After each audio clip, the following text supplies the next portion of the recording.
Conditional love, expecting love, சுயநலம் கலந்த அன்பு. அப்போ ஆண்டவர் கேட்ட கேள்வி என்ன? இவர்கள் எல்லாரிலும் நீ என்னிடத்தில் மிகவும் அன்பாயிருக்கிறாயா?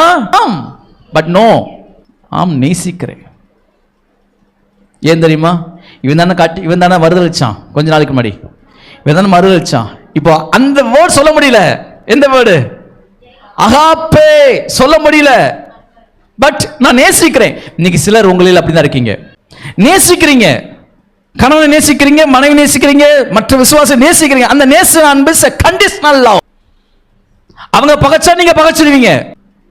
This is not a God's love. இப்போ நீங்க ஜெபிக்கணும், பரிசுத்த ஆவியானவரே தேவ அன்பை, அகாப்பே அன்பை இதயத்தில் ஊற்றுவீரா. It's a wonderful prayer. தேவன் எதிர்பார்க்கிற ஜெபம். அவங்க நேசிச்சா நான் நேசிவேன் பாஸ்டர், அவங்க பேசலாம்னா நான் பேச மாட்டேன். It's not a God's love. இது உலகத்தில் எல்லாருக்குமே தெரியும். ஆனால் தேவ ஆவியான சபைகள் என்ன சொல்றாரு? ஒரு நாள் மறுதளிச்சான்ல பேதுரு, வெந்தன மறுதளிச்சான்.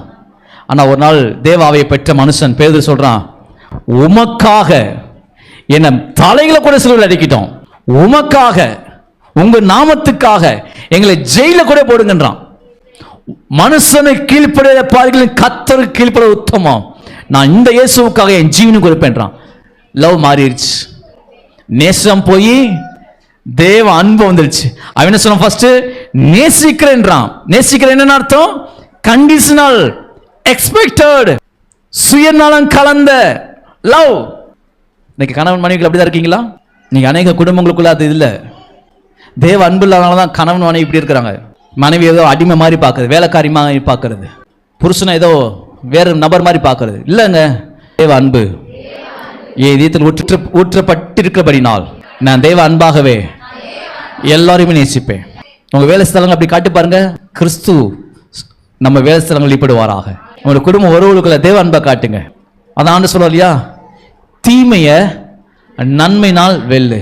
இதாங்க காட்ஸ் லவ். அப்ப தேவ அன்பு தானே வரணும். உங்க அன்பு என்ன செய்யும்? தீமைக்கு தீமை செய்கிற அன்பு, உலகத்தின் அன்பு. அடிச்சா அடிக்கிறது. நேசிக்க பழகுங்க. வெறுப்பை காட்டாதீங்க, கசப்பை காட்டாதீங்க. சில மன்னிக்க மாட்டேன் பாஸ்டர், மன்னிக்க மாட்டேன். கதை சொல்ற அது அல்ல தெய்வீக அன்பு. மன்னிக்கிற அன்பு தெய்வீக அன்பு. அப்போ இன்னைக்கு ஒரு தீர்மானத்தோட, உலகத்தின் அன்பு அல்ல, கண்டிஷனல் லெவல்ல, ஏதோ அவங்க எனக்கு ஏதோ செஞ்சா நாங்கள் நேசிப்பேன்ற அன்பல்ல, அன்லிமிட்டட் லவ். பரிசுத்த ஆவியானவரே கிறிஸ்துவின் அன்பை எனக்கு ஊற்றுவீராக.